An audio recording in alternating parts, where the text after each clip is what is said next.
Ay, Mount Pulag, honest review, I would say mas maganda pa rin ang Mount Ulap. Bakit? Kasi sa Mount Ulap, while you are walking, ang ganda ng view. Pero sa Mount Pulag, dumating ako ng summit ng I think 5 AM.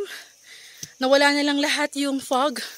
Sumikat ang araw, pero walang view. As in, puro fog talaga.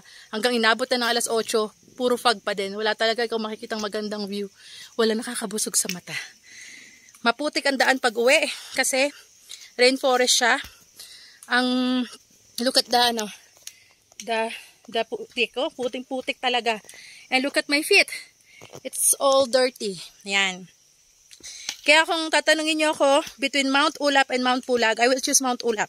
Bakit? Kasi po, bukod sa mas mura na siya, pagdating mo sa summit, marami kang pagkain na pwedeng orderin. May bulalo pa. Yun nga lang, 450 pesos yata, 350 ang order. Ang dito sa Mount Pulag, pag wala kang dalang pagkain, magugutom ka. And it's really chilling in the summit, no? Napakalamig. Dahil mo pang nasa freezer. Kahit 3 patong yung damit mo, 3 medyas mo, you will feel the coldness of the wind. Kaya, para sa mga nagkaplano dyan mag-trekking, no, sa Mount Ulap and Mount Pulag, pareha silang okay.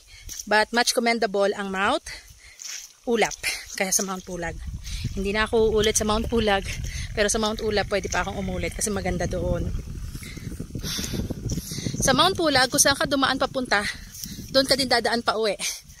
Okay? So kung 4 hours mo siya nilakad papunta, more or less 4 hours lang din pa uwi. The only difference between two is that sa Mount Pulag, kapag pauwi ka na, ang daanan medyo mas pantay, mas friendly. Sa Mount Ulap kasi, kahit 2 hours lang siya, maiksi lang ang oras ng paglalakad.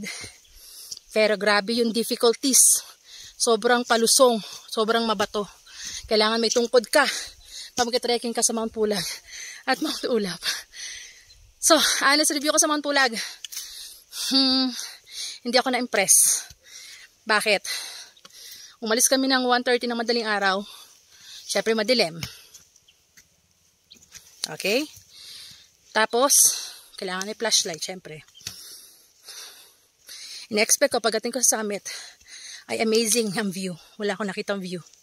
As in, tatay, wala. Puro fog. Walang sea of clouds. I think, mas marami ang time na wala ang sea of clouds kaysa sa meron based sa marketing nila. Pagdating ng 6 AM, doon magsisimula ang fogging. Nakala mo may ambon, parang umuulan. As in, totally nabasa yung jacket ko na yan. Kaya basa talaga ako. Kaya chilling talaga ako sa top. Kaya nga sabi ko, hindi siya commendable. Hindi talaga ako na-impress. Walang sea of clouds. Naghintay ako hanggang 7. Walang sea of clouds. So, if you will ask me, kung uulit, hindi na talaga. Wala rin pagkain sa taas. Wala rin tubig. Wala rin CR sa summit. Unlike sa Mount Ulap, kompleto. May CR, may food, maganda ang view, maganda ang accommodation dun. Sa Mount Pulag, as in, they preserve the natural resources in this 3rd highest mountain in the Philippines, which is Mount Pulag. Talagang pinipreserve nila. Talagang untouched siya talaga ng tao. Hindi masyadong ginalaw. Meron lang daanan lang talaga.